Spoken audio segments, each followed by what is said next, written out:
Hi, I'm Kyle Zachary. You know, they say the third season of any show is always the best one. Well, today we're going to put that theory to the test as we kick off the third season of Just the Facts. Today, we're going to discuss what to do if you see a suspicious person in your area.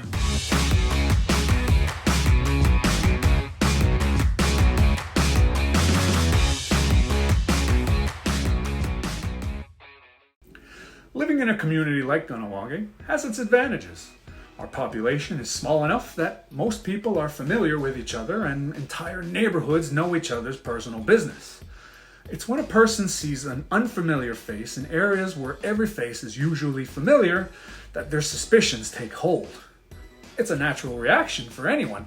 However, it's important to be able to identify when the right time to report a suspicious person is and how to do it properly. Let's play a quick game of Is It Suspicious? The game where we identify the suspicious behavior and how to respond appropriately. Question 1.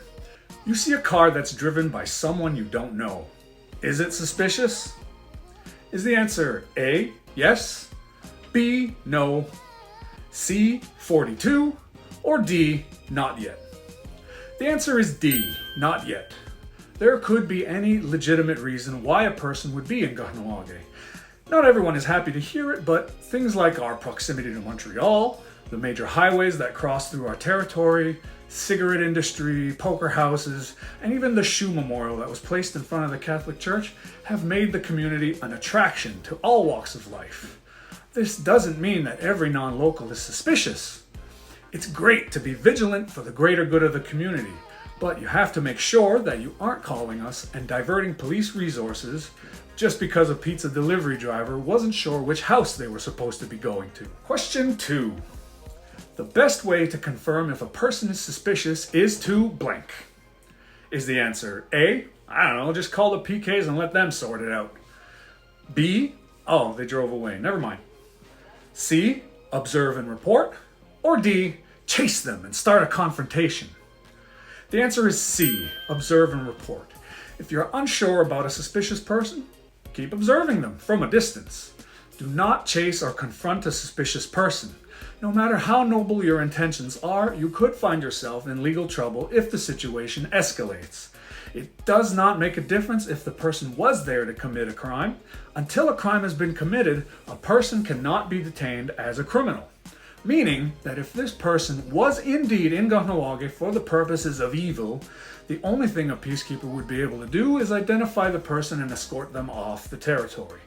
Now you might be saying to yourself, well, at least they'll be out of town, and while that may be true, it isn't an effective method of policing to move a potential criminal to another area where they could commit their crime. Maybe no one will see them this time.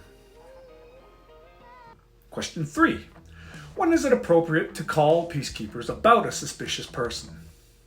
Is the answer A, if the person attempts to gain entry to a residence or business? B, if the person takes property from a residence or business? C, if the person approaches children?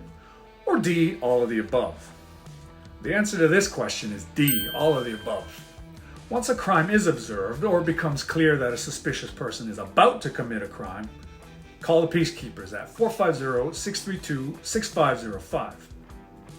Make sure to provide the dispatch with as much detail as possible. Details should include make, model, and license plate of the vehicle, if any, a detailed description of the suspect such as approximate age, ethnicity, height and weight, and be sure to include a description of the clothing they're wearing and which direction they were last seen traveling. If you're able to follow the suspect, do so safely, at a distance, and remain on the line with dispatch to provide updates. Again, do not chase or confront a suspicious person. The peacekeepers are highly trained professionals and are equipped to handle these types of situations properly. It's very easy to get caught up in the moment and believe that you're going to save the community, but this is when things can get dangerous. You don't know who these people are or what they have in their possession. Think of it this way.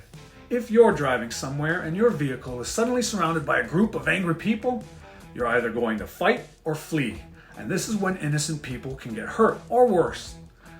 The best way to help is to point the peacekeepers in the right direction and stay back. Question 4.